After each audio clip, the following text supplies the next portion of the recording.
북한이 개성 관광 활성화에 나섰는데요. 하지만 정작 개성공단의 미래는 시계 제로에 놓였습니다. 이런 가운데 방북한 개성공단 입주기업 대표단이 북측 총국으로부터 긍정적인 답변을 받았다고 밝히면서 앞으로 북한이 어떤 입장을 내놓을지 관심이 쏠리는데요.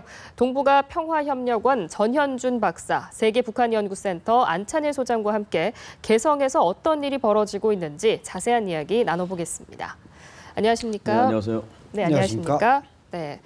먼저 북한이 개성을 관광지로 띄우려고 한다 이런 소식인데요. 개성을 역사 문화 도시라고 소개하고 있더라고요. 관광지로서 개성 어떤 곳인가요? 개성은 이제 고려가 500년 정도 또 도읍지로 수도로 정했던 그런 유서 깊은 그런 지역입니다.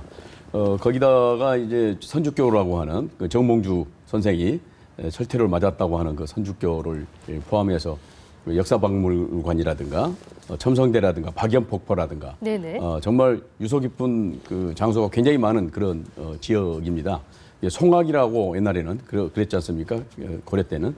그래서 이제 유네스코 등재 문화유산이 되는 것이고 따라서 저도 이제 개성 관광을 가봤습니다만은 굉장히 볼거리가 많았었고 정말 신선한 그런 느낌을 받았습니다. 다른 지역을 가는 것 못지않게 굉장히 볼거리가 많았고 그래서 아마 북한도 외국인 관광객뿐만 아니라 내국인 관광객까지 북한 주민까지 관광을 시키고 있는 것이 아닌가 생각이 되고 벌써 뭐 10만 명이 넘어섰다고 하는 그런 북한의 보도가 있었습니다만은 어떻든 북한은 지금 외화벌이가 시급한 그런 상황 속에서 역시 관광을 통해서 외화벌이를 하려는 그런 생각이 아닌가 그렇게 생각이 되고 주민들에게 개방하는 것은 역시 김정은 제1위원장이 등장한 이후에 주민들을 좀 밝게 가져가려는 그러니까 사회문화적으로는 조금 통제를 완화시키면서 자기의 지지 기반을 끌어올리는 그런 지금 정치적인 행보를 하고 있거든요.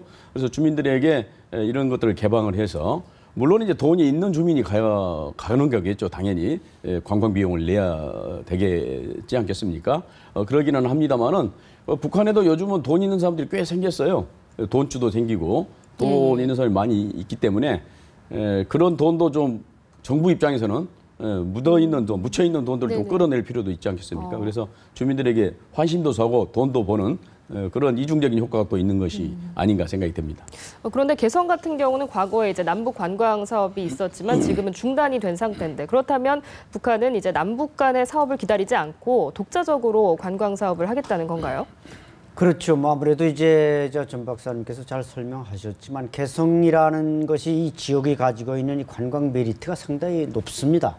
저도 뭐 휴전선 넘어오기 전엔 개성에서 한 9년 살았기 때문에 어떻게 보면 제2의 고향인데 거기에는 뭐 이제 전 박사님께서 잘 설명해 주셨지만 뭐 박연폭포라든지 또 무슨 뭐 판문점 특히 이런 거는 이제 중국 관광객을 유인하는 데는 북한 내에서 금강산보다도 오히려 판문점이 더 중국 관광객을 유인하는 데는 좋은 점이 많고 근데 원래 북한은 이제 개성을 좀 개방하기 전까지는 이게 신해방 지구다. 6.25 전에는 남쪽 땅이었습니다. 그래서 이제 그 전선 지역이라 그래서 상당히 출입을 통제하다 보니까 북한 주민들도 또 중국 관광객도 판문점이 어떻게 생겼는지 전쟁이 정전협정이 이루어진 것이 어떻게 생겼는지를 상당히 와보고 싶어 했거든요. 그런데 이제 그것을 서서히 연다는 것은 이것을 이제 열면서 외화를 빨아들이는 그런 빨대 역할도 하겠습니다만은 이것을 토대로 해서 뭐 개성공단 문제 또 오이사 조치 해제 문제 나아가서는 금강산 관광 그 재개와 같은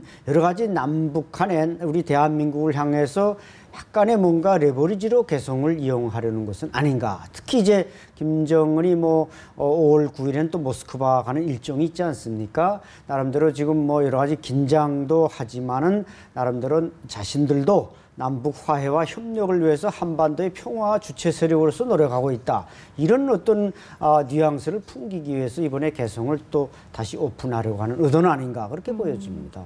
두 분 말씀을 들어보면 개성이 이제 관광지로서의 특색은 분명히 있는 것 같은데 문제는 과연 외국인 관광객들이 갈까라는 문제거든요. 왜냐하면 작년에도 미국인 관광객 2명이 억류된 적이 있기 때문에 이런 위험 부담을 무릅쓰고 외국인들이 그곳에 관광을 가게 될까요? 어떻게 보십니까? 그렇죠. 뭐 그런 위험 부담은 항상 있는 거고 그래서 아마 제가 볼 땐 뭐 유럽인, 미국인 이렇게 멀리 있는 어떤 서방 세계 사람보다는 아까 말씀드린 대로 주로 북한이 개성을 통해서 노리는 것 것은 아마 중국 관광객 또는 일본 관광객, 그다음에 뭐 베트남이나 이렇게 아시아 지역 관광객들을 주로 불러들이는데 개성을 교두보로 활용하고 있다. 그래서 개성이 열려야 또 이제 그 전선을 따라서 있는 금강산도 열리고 오이사 조치도 해제되기 때문에 그런 차원에서 북한이 뭐 이렇게 개성을 여는 것이지 뭐 미국인들이나 사실 뭐 유럽인들이 북한에 가도 그저 평양이나 보고 예. 뭐 원산이나 볼 정도지 개성에는 그렇게 그동안 뭐 관심도 없었고 유럽인들의 판문점 방문 횟수는 그렇게 많지 않았던 거로 알고 있습니다. 북한이 이렇게 개성 관광 활성화에 박차를 가하고 있지만 지금 개성공단은 좀 위태로운 상황인데요.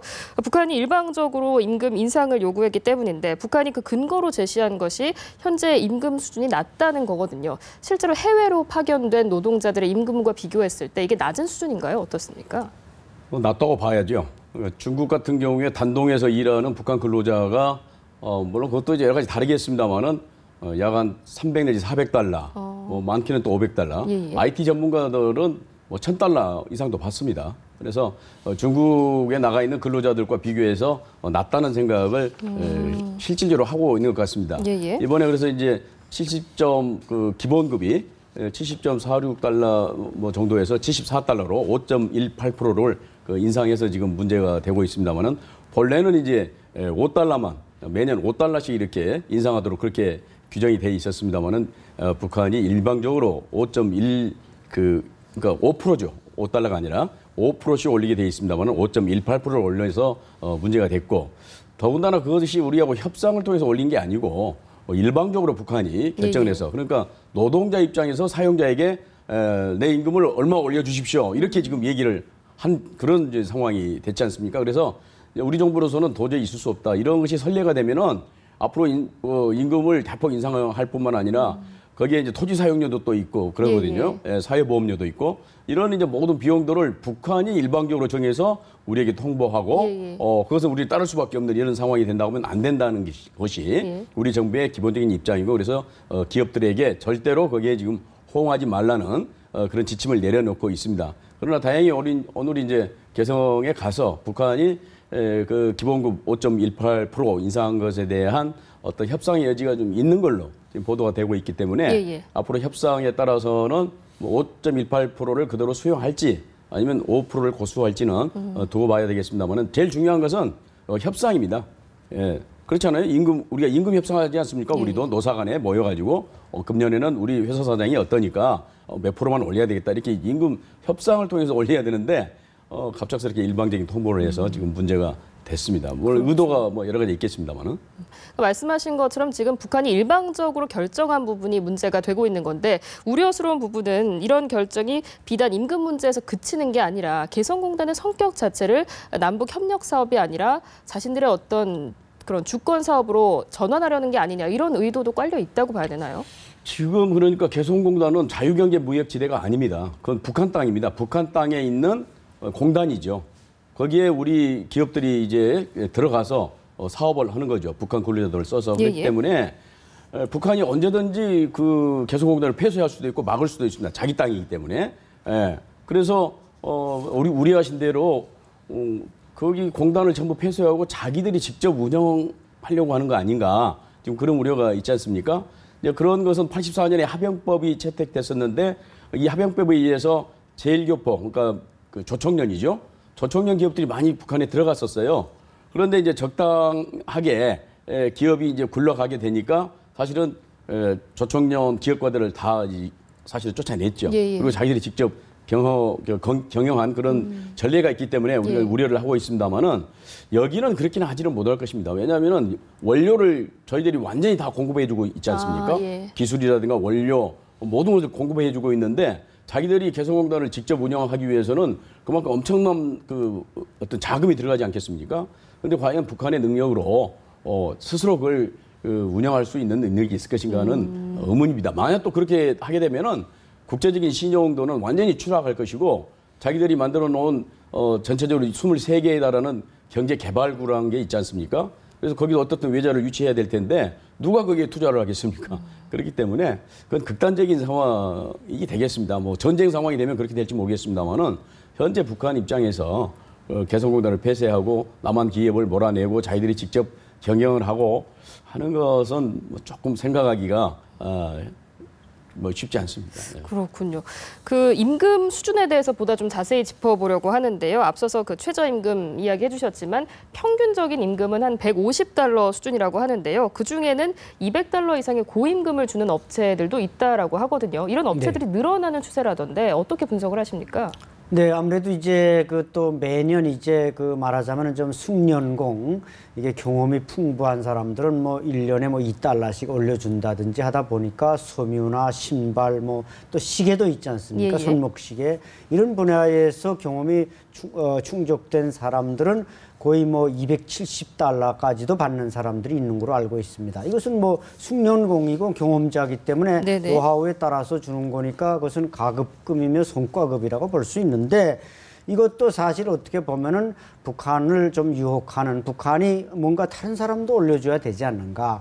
뭐 글로벌 스탠다드에까지는 못 가더라도 한 그 앞서가는 사람들에 맞추면은 이 임금이라는 게 결국 노동자가 다 받아가는 게 아니라 당국이 챙기는 돈이다 보니까 당국자들은 숙련공에 자꾸 그 기준을 맞춰서 돈을 좀 많이 받으면 당국이 더욱 살찌게 되니까 그런 요구를 하는 것 같은데, 이것은 그야말로 무리고, 그래서 아까 말씀하신 대로 북한은 이거 임금 인상 문제를 자꾸 주권 문제로까지 들고 나오는데 절대로 이래서는 안 되는 것이죠. 지난해 11월에 최고인민회의 결정으로 이 임금 인상 문제를 북한이 결정하고 지금 밀어붙이고 있는데, 어쨌든 오늘 들어가서 북한의 그 경제개발총국이 긍정적으로 검토해 보겠다. 그것은 뭔가 이 개성공단 임금 문제를 가지고 다른 여러 가지를 얻어내기 위한 역시 그 시소게임을 하는 것은 아닌가. 왜냐하면 이제 또 토지 임대료 문제 협상이 곧 또 진행이 됩니다. 그러니까 임금 문제에서 세게 치고 나가면은 토지 임대료 문제에서도 좀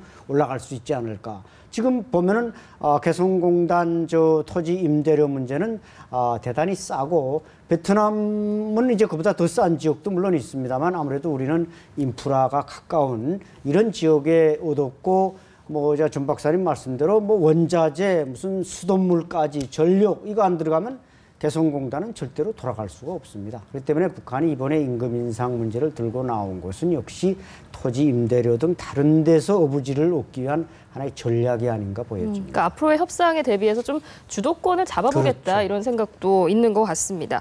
고임금을 주는 업체들에 대해서 이야기를 해봤는데 상황이 이렇다 보니까 일각에서는 정부가 좀 뒷짐을 지고 있는 거 아니냐 이런 분석도 나오는데 여기에 대해서는 어떻게 생각하십니까? 그러니까 이제 모든 기업이 들어가 있는 약 125개 정도 기업이 다 그렇게 고임금을 주는 건 아닙니다. 그 회사 형편에 따라서 달라지고 있고, 또 숙련공이 얼마나 있냐에 따라서 달라지고 있기 때문에 그런 부분들에 대해서는 기업 자율에 맡기고 있는 것 같습니다. 그러니까 뭐 터무니없이 많이 주는 게 아니고 기본급이 있고 거기에 이제 시간의 수당이라든가 야간 수당이라든가 휴일 근무 수당이라든가 뭐 등등 뭐 이런 것들이 다 합쳐서 그렇게 지금 주어지고 있기 때문에 정부가 그걸 일일이 다 간섭한다고 하는 것은 좀 무리라는 생각인 것 같고, 어느 정도 틀 내에서만 지켜진다고 한다면 정부가 거기까지 관여할 필요가 있겠는가, 그런 생각인 것 같은데, 아무래도 이제 임금은 점점 오를 수밖에 없죠. 올라갈 수밖에 없는 게 아까 뭐 안 박사님도 얘기했지만은 숙련공이 점점 늘어나고 또 북한 입장에서는 숙련공을 계속 많이 만들어내는 그런 그 작업 어떤 시스템을 갖고 있습니다. 그러니까 어떤 한 사람이 100이라고 하는 숙련도를 발휘하고 어떤 사람이 10이라고 하는 숙련도를 발휘한다 한다면 이 10이라고 하는 숙련도를 가진 사람을 빨리빨리 교육을 시켜서 100으로 끌어올립니다. 북한의 그 노무 관리가. 그러니까 물론 이제 임금이 또 올라갈 수밖에 없는 거죠. 전체적으로. 그렇기 때문에 임금이 오르는 것은 당연할 수밖에 없는 건데, 다만 그것이 항상 노사 협의에 의해서 올려져야 된다는 것이죠. 관리에 의해서. 그러니까 기본적으로는 중앙특구 이제 개발총국과 우리의 개성공업지구 관리위원회가 공동위원회를 만들어서 거기서 임금 협상을 통해서 올리도록 그렇게 돼 있는데, 북한은 이제 최고인민회의 그 상임위원회에서 작년 11월에 일방적으로 그걸 지금 결정을 해가지고 통보를 했단 말이죠. 그건 상관행에도 어긋나는 것이고 말이 안 되는 것이기 때문에 지금 문제를 삼는 거지.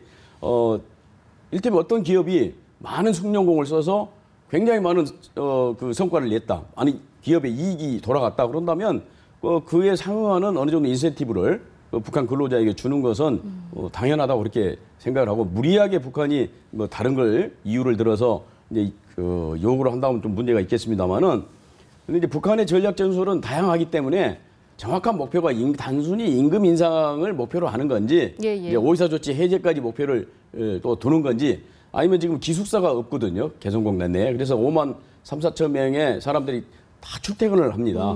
예, 그러니까 그것도 굉장히 큰 문제거든요. 그래서 북한은 오래전부터 임금 인상뿐만 아니라 임금 인상을 지금만 그런 게 아니고 2007년, 2009년에도 임금 인상 요구를 했었습니다. 근데 그때는 위험에 넘어갔습니다만은 또 기숙사 신축하는 문제에 있어서도 오래전부터 요구를 하고 있거든요, 북한이.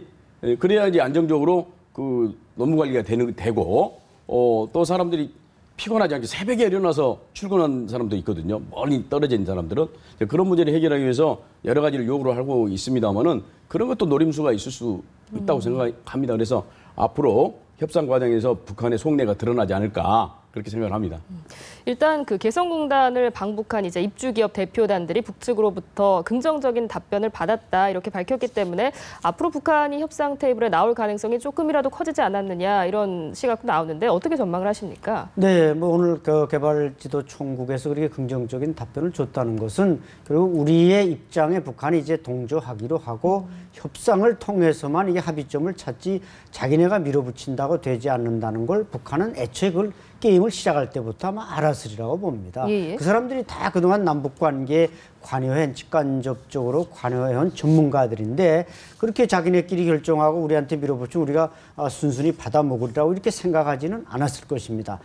문제는 이제 아까 여러 차례 말씀드렸듯이 그걸 통해서 뭐 토지 임대료 문제라든지 다른 어부지를 얻으려고 하는 의도가 있기 때문에 이제 우리 정부에서도 북한의 또 일정 오늘의 그 미소를 우리가 받아들인 이상 뭐 우리가 또 나름대로 기업인들, 현지 법인장들 또 관리원의 사람들 이런 사람들이 들어붙어서 하면은 개성공단에서의 임금 인상 문제는 그렇게 크게 뭐 2013년 문을 닫고 뭐 일사후퇴 때 내려오듯이 그렇게 보따리를 싸들고 내려오는 그런 비극은 재현되지 않으리라고 봅니다. 그렇군요. 일단 정부가 조만간 정식으로 제안을 할 예정이기 때문에 북한이 협상 테이블에 나올지를 좀 주목해서 기다려봐야 할 것 같고요.